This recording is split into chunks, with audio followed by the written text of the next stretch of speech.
नमस्कार, आप देख रहे खबर तो समझिए और मैं आपके साथ रंजना रावत।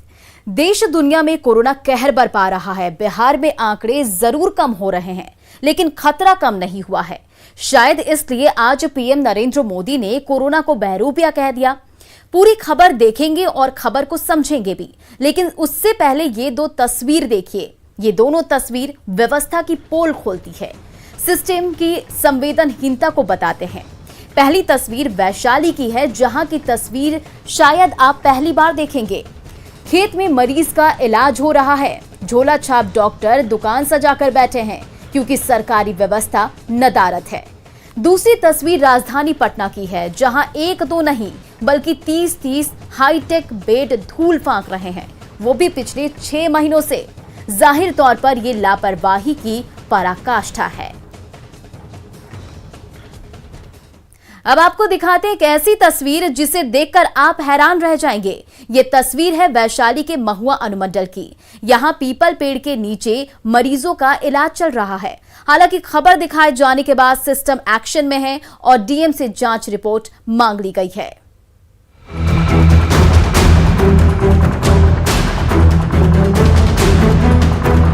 पीपल के पेड़ से लटकती रस्सी,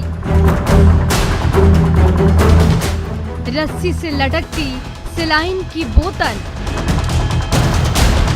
खाट पर लेटा मरीज, मरीज को चढ़ाया जा रहा पानी। जी हाँ, यही है झोला छाप डॉक्टरों का सदर अस्पताल। हम आपको इलाज करने वाले झोला छाप डॉक्टरों को भी दिखाते, लेकिन वो तो न्यूज़ 18 के कैमरे को देखते ही 9-11 हो गए, यानी मरीजों को छोड़कर भाग गए। अब देखिए वो पर्चियां जिन पर 41 लोगों के नाम लिखे हैं। ये वो सभी लोग हैं जिनकी पिछले 1 महीने में मौत हो चुकी है। जी हाँ, गांव वालों का दावा है कि यहाँ पिछले 1 महीने में 41 लोगों की मौत हो चुकी है। और यह हॉस्पिटल का चारों तरफ से ताला लॉक, नहीं यहाँ पर कोई डॉक्टर है, नहीं कोई यहाँ पर नर्स है, और नहीं किसी तरह का यहाँ पर कोई एक सुविधा है, किसी तरह का नहीं। आप देख रहे कोई भी एक डॉक्टर, सिर्फ आप अगर कुछ यहाँ पर अगर दिखाई दे रहा है तो ही जो है हॉस्पिटल का एक छोटा सा बिल्डिंग जो बेहतरीन से रंग पेंट करके और उसका पूरा नामाकरण लिखा हुआ है। ऐसा नहीं है कि इस गांव में अस्पताल नहीं है, इस गांव में भी अस्पताल है। ठीक वैसा ही अस्पताल जैसा देश के दूसरे गांवों में होता है, यानी अति प्राथमिक स्वास्थ्य केंद्र, जिस पर हमेशा ताला ही लटका रहता है। ऐसा होना स्वाभाविक ही है, क्योंकि यहाँ ना तो डॉक्टर आते हैं और ना ही कोई दूसरे स्वास्थ्य केंद्र। लोकल डॉक्टर लोग वही लोग करता है, लेकिन सरकारी कोई यहाँ कोई व्यवस्था है नहीं। लोग आ जाते हैं तो हम लोग किस तरह उठा करके ले जाते हैं, इलाज करवाते हैं, लेकिन ऐसा कोई व्यवस्था यहाँ नहीं है। न कोई यहाँ पर गाड़ी घोड़ा एम्बुलेंस का कोई व्यवस्था है, न कोई दवा दारू का व्यवस्था है, और न कोई यहाँ व्यवस्था नहीं। इसका पोजीशन देख लीजिए, माने हॉस्पिटल का जो क्या दुर्दशा हॉस्पिटल का है, चारों तरफ से जंगल बिखरा हुआ है। ऐसे में यहाँ झोला छाप डॉक्टरों की चांदी ही चांदी है। वो इसी तरह पीपल के पेड़ के नीचे अस्पताल सजाते हैं, इसी तरह मरीजों को पानी चढ़ाते हैं। जब भगवान की भरपूर कृपा होती है, जब पीपल से मरीजों को भरपूर ऑक्सीजन मिलता है, तब कभी कभी कोई मरीज बच भी जाता है। इसे बद इंतजामी मत कहिए, ऐसा कहकर बद इंतजामी का मजाक मत उड़ाइए। भगवान भरोसे रह रहे लोगों के लिए यही एकमात्र इंतजाम है, यही व्यवस्था है, जिसकी कल्पना शायद इस देश को बचाने वालों ने कभी नहीं की। न्यूज़ 18 के लिए वैशाली से राजीव मोहन की रिपोर्ट। आपने पूरी रिपोर्ट देखी, अब खबर को समझते हैं। पेड़ के नीचे इलाज के मामले में न्यूज़ 18 की खबर का असर हुआ है। स्वास्थ्य मंत्री मंगल पांडे ने जांच के आदेश दिए हैं। वैशाली के डीएम उदिता सिंह को 48 घंटे में जांच रिपोर्ट सौंपने को कहा गया है। मतलब ये पूरा मामला लापरवाही का है। जिलों में स्वास्थ्य व्यवस्था की जिम्मेदारी डीएम और सिविल सर्जन की है। पीएम बार बार गांवों की व्यवस्था दुरुस्त करने पर जोर दे रहे हैं, जिसमें सबसे अहम भूमिका डीएम और सिविल सर्जन की है। पीएम ने कहा था कि जिला जीतेगा तो देश जीत जाएगा। गांव में अस्पतालों से लेकर तमाम सुविधाएं हैं, लेकिन जिसके ऊपर जिम्मेदारी है वही बेपरवाह है। गांव में इलाज होगा तो शहरों पर दबाव कम पड़ेगा, लोगों को उचित इलाज मिल सकेगा। लिहाजा सिस्टम को संवेदनशील होने की जरूरत है। बढ़ते हैं अगली खबर की ओर। कोरोना संक्रमण के इस दौरान में जहां मरीजों को बेड नहीं मिल रहा है, वहीं पटना के गुरु गोविंद सिंह अस्पताल में हाईटेक बेड धूल फांक रहे हैं। 6 महीने पहले ये बेड खरीदे गए थे, लेकिन अब तक इसका इस्तेमाल नहीं हुआ है। पूरे मामले पर अस्पताल अधीक्षक बेतुकी दलील दे रहे हैं। जब न्यूज 18 ने सवाल उठाए तो जल्द ही बेडों के इस्तेमाल का भरोसा बरसने लगा। इस वक्त हम मौजूद हैं पटना सिटी के गुरु गोविंद सिंह सरकारी अस्पताल में, और इस अस्पताल की हम ये तस्वीर आपको दिखा रहे हैं कि किस कदर पूरे बिहार में कोरोना मरीजों को बेड नहीं मिल रहा है, जमीन पर उनका इलाज हो रहा है। लेकिन इस अस्पताल में कई हाईटेक बेड, जो जिन बेडों का इस्तेमाल आमतौर पर आईसीयू में किया जाता है, वो यहाँ धूल फांक रहे हैं। पिछले 6 महीने से ये बेड यहाँ पड़े हैं, लेकिन इसका सुध लेने वाला कोई नहीं है। हम पूरी तस्वीर दिखाते हैं कि किस तरीके से, देखिए यहाँ पर इस बेड को लाया गया था शायद इस तैयारी में कि कोरोना से हम लड़ाई लड़ेंगे और इसमें मरीजों का इलाज हो सकेगा, लेकिन इस बेड को अब देखने वाला कोई नहीं है। देखिए ये बेड है, इसका फोम जो होता है वो इधर फेंका हुआ है लिफ्ट के सामने। इसी तरीके से इस पर कोई झाड़ू और पोछा देने वाला भी कोई नहीं है, इसे साफ करने वाला भी कोई नहीं है। और खास तौर पर सबसे बड़ी बात है कि जहां इस वक्त महामारी का दौर है, हर जगह लोगों के इलाज में, अस्पताल में मारामारी है, और ऐसी व्यवस्था में ये बेड जो है, ये बेड यहाँ यूं ही फेंका हुआ है, कचरे का ढेर बना हुआ है एक तरीके से आप कह सकते हैं कि, और इसकी सुध लेने वाला यहाँ पर कोई नहीं है। काफी कीमती यह बेड होता है, इसकी जरूरत आमतौर पर आईसीयू में होती है। आईसीयू में ये बेड लगाया जाता है, फ्लावर बेड इसका नाम है, लेकिन यहाँ अस्पताल में ये धूल फांक रहा है। डॉक्टर साहब, आपके अस्पताल में कई बेड यूं ही धूल में रखा हुआ है, उसे कोई देखने वाला नहीं है। वो जुडिशियली से आया है, वो उसका एक्स्ट्रा है, उसमें हम लोग नीचे से ऊपर बांट ला रहे थे, इसमें कोरोना हो गया, इसलिए उसको एडजस्ट नहीं कर पाया। कितने दिन पहले ये बेड यहाँ पर आया था, कब खरीदा गया था? कब आया है वो जनवरी के लगभग में। लगभग 6 महीने से बेड वहीं पड़ा है। दिसंबर के लगभग में। लगभग 6 महीने से बेड वहीं पड़ा है, कोई देखने वाला नहीं। वहाँ जगह नहीं है हमारे पास। 100 नहीं, ऊपर में होम्योपैथिक है, एक तरफ है HIV है। अब सवाल है कि अस्पताल में बेड क्यों बेकार पड़े हैं? पिछले 6 महीने से बेड धूल क्यों फांक रहे हैं? जगह नहीं थी तो वो बेड खरीदे क्यों गए? पटना के सिविल सर्जन से ये 10 सवाल कि पिछले 6 महीने से बेड क्यों धूल फांक रहे हैं? अगर जगह नहीं थी तो बेड क्यों खरीदे गए? कोरोना काल में इतनी लापरवाही क्यों बरती गई? सिविल सर्जन ने बेड की व्यवस्था की जानकारी क्यों नहीं ली? 6 महीने से बेकार पड़े बेड की सुध क्यों नहीं ली गई? कोरोना संकट के बीच इतनी लापरवाही क्यों बरती गई? जगह नहीं थी तो दूसरे अस्पताल को क्यों नहीं दिया गया? क्या कोरोना संकट से निपटने की यही तैयारी थी? जनता की गाढ़ी कमाई को पानी क्यों कर दिया गया?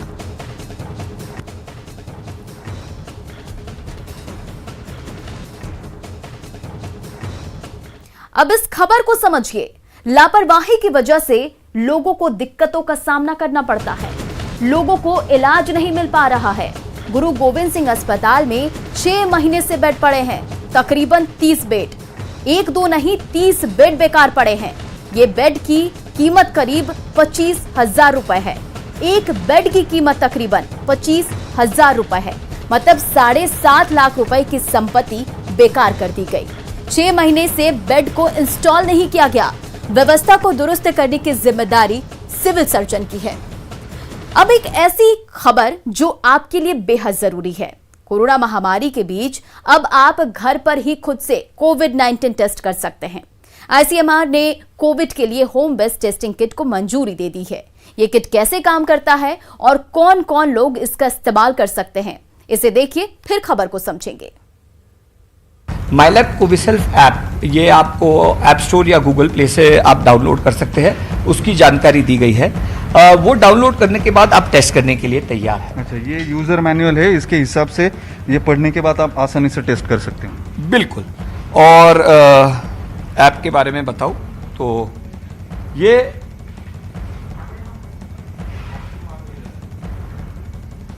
माईलैब कोविसेल्फ ऐप आप डाउनलोड कर सकते हैं। अब आप टेस्ट के लिए तैयार है। सोप और वाटर से आप आपके हाथ धोकर ये टेस्ट आपने करना चाहिए और सैनिटाइज सरफेस पे आपने किट को रखना है। मैनुअल पढ़ने के बाद सबसे पहले ये बफर ट्यूब है जिसे आपको यूज करना है और इसको 3 बार आपको टैप करना है, 3-4 बार, और इसे अनकैप करना है। इसकी कैप को आपको निकालना है। उसके बाद ये नेजल स्वॉब है, आपको जो स्वॉब सैंपल के लिए लेना है वो है, और इसे आपको निचले हिस्से से आपको इसे ब्रेक करना है और अभी आप टेस्ट के लिए तैयार हो। आपको जिस भी व्यक्ति का टेस्ट करना है उसके नोज में, नाक में आपको ये मात्र 3 से 4 सेंटीमीटर अंडर आपको ये डालना है, उससे ज़्यादा नहीं, और 5 बार आपको ये रोल करना है दोनों नॉस्ट्रिल्स में, नाक के दोनों हिस्से में, और उसके बाद आपको ये जो है इस बफर ट्यूब में डालना है और बाद में डालने के बाद ये बफर ट्यूब को दबा के इसको आपको 10 बार इसे हिलाना है।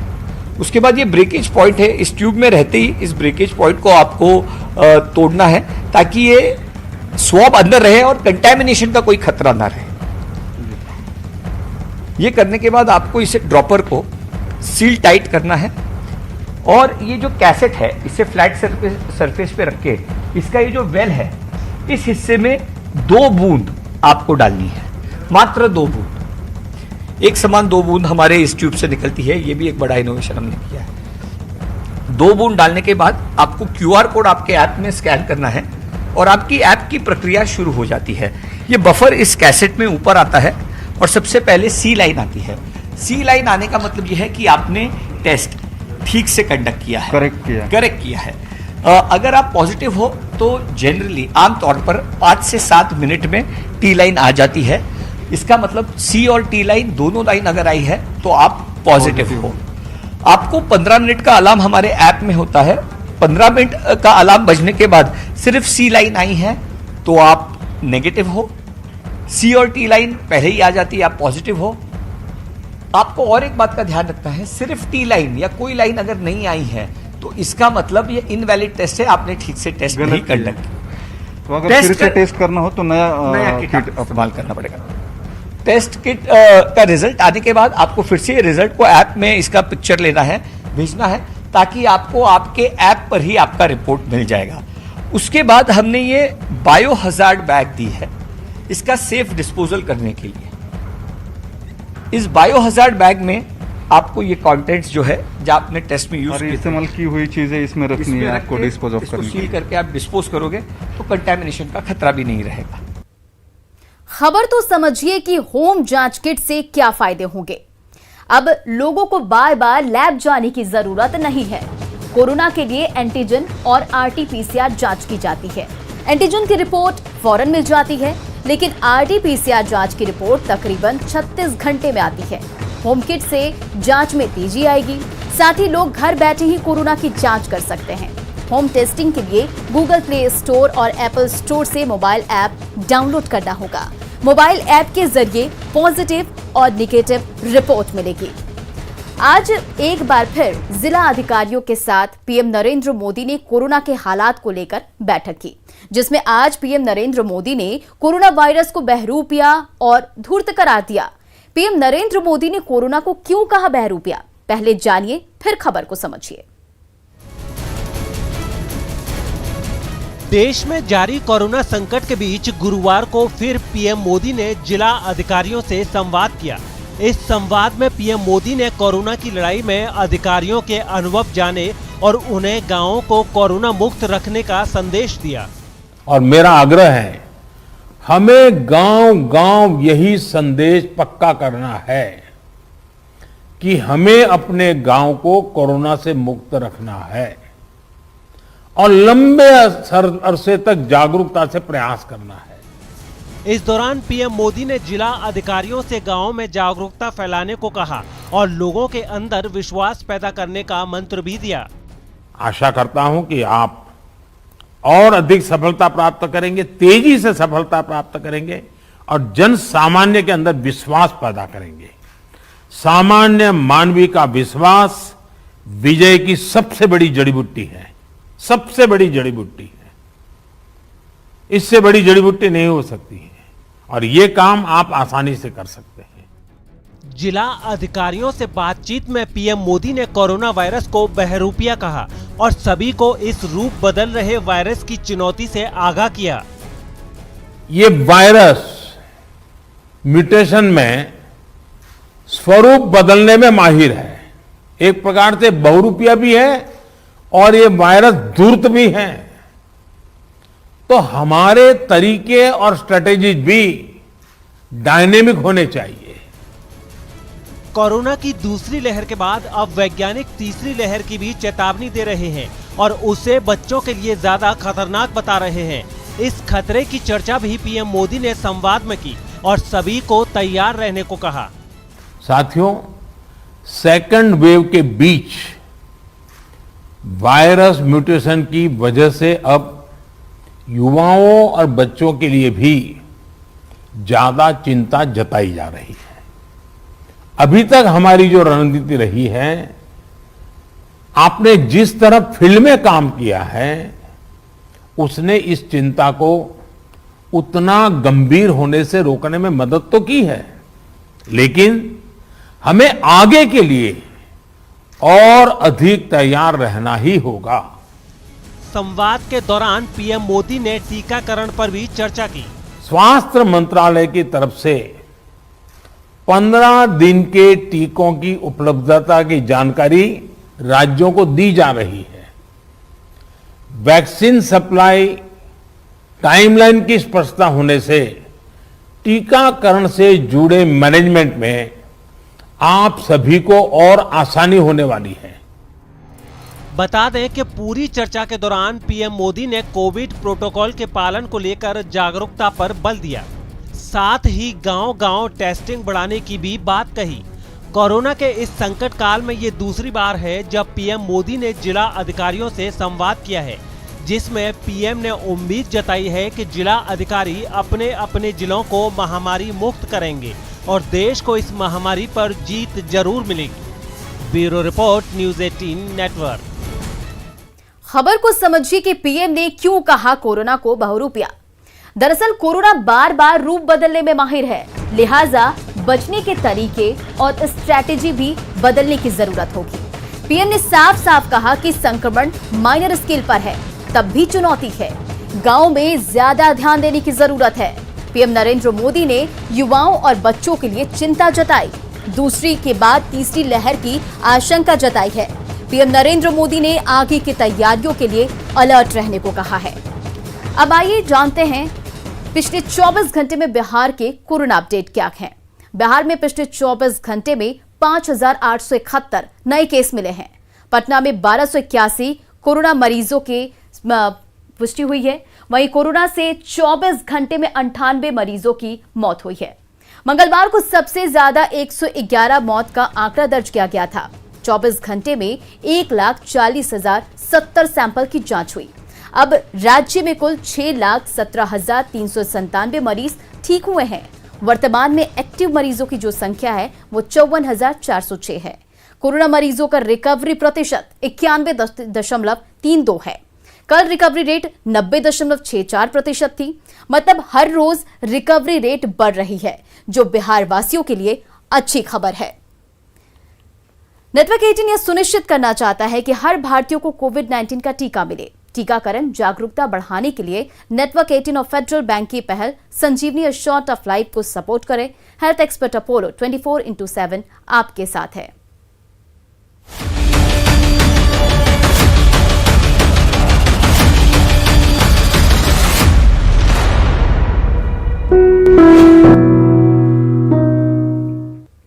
तो तो फिलहाल इस बुलेटिन में इतना ही। बने रहिए न्यूज़ 18 बिहार झारखंड के साथ।